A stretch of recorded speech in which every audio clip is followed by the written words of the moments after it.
السلام علیکم ورحمۃ اللہ وبرکاتہ۔ محمد جنید اسدی میں خوش آمدید۔ اس سے پہلے ہم نے سبق نمبر 7 کی ہج و رواں پڑھنے کا طریقہ سیکھا تھا اور مشق کی تھی۔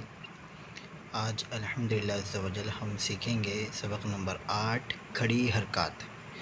سب سے پہلے تو یہ سمجھ لیجیے کہ کھڑی حرکات کہتے کسے ہیں۔ کھڑا زبر، کھڑی زیر اور الٹے پیش کو کھڑی حرکات کہتے ہیں۔ کھڑی حرکات کو کس طرح پڑھیں گے؟ کھڑی حرکات حروف مدہ کے قائم مقام ہے، اس لیے کھڑی حرکات کو بھی حروف مدہ کی طرح ایک الف یعنی 2 حرکات کے برابر کھینچ کر پڑھیں گے۔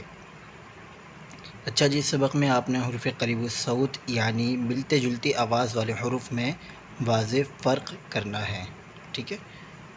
آئیے بڑھتے ہیں اپنے سبق کی جانب۔ کھڑا زبر، کھڑی زیر اور الٹے پیش کو کیا کہتے ہیں؟ کھڑی حرکات کہتے ہیں، ٹھیک ہے؟ اس کو بھی پڑھنے کے وہی طریقے ہیں 5 جو پچھلے سابقہ اسباق میں آپ سیکھ چکے ہیں۔ اعوذ باللہ من الشیطان الرجیم، بسم اللہ الرحمن الرحیم۔ ہجو کا سب سے پہلے ہم ہجو پڑھیں گے، میرے ساتھ مل کر پڑھیے گا۔ تا، کھڑا زبر تا،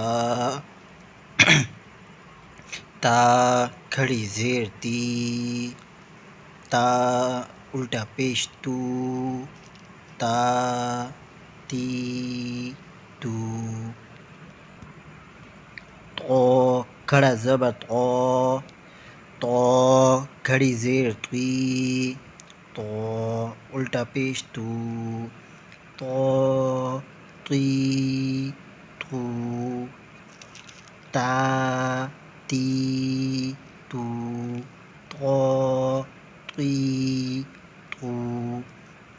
اب اس کو ہم الٹا بھی پڑھ سکتے ہیں اس طریقے سے تاکہ ہمیں پہچان ہو جائے ہر طریقے سے۔ تو تی تو، اسی طرح تو تی تو۔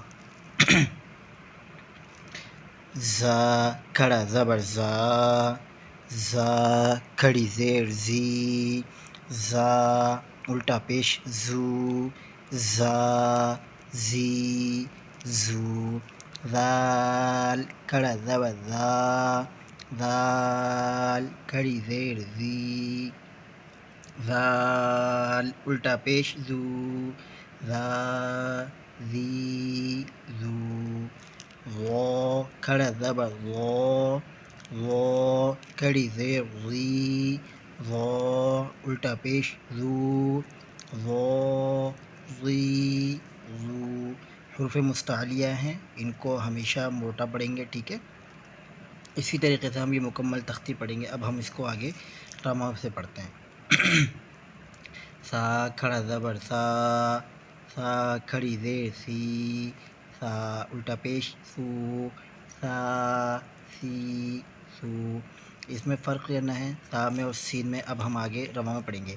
سا سی سو، سو سی سو۔ ٹھیک ہے ناظرین، یہ ہمارا سبق نمبر 8 ہو گیا، ہجوں اور رواں پڑھنے کا طریقہ۔ انشاءاللہ تعالیٰ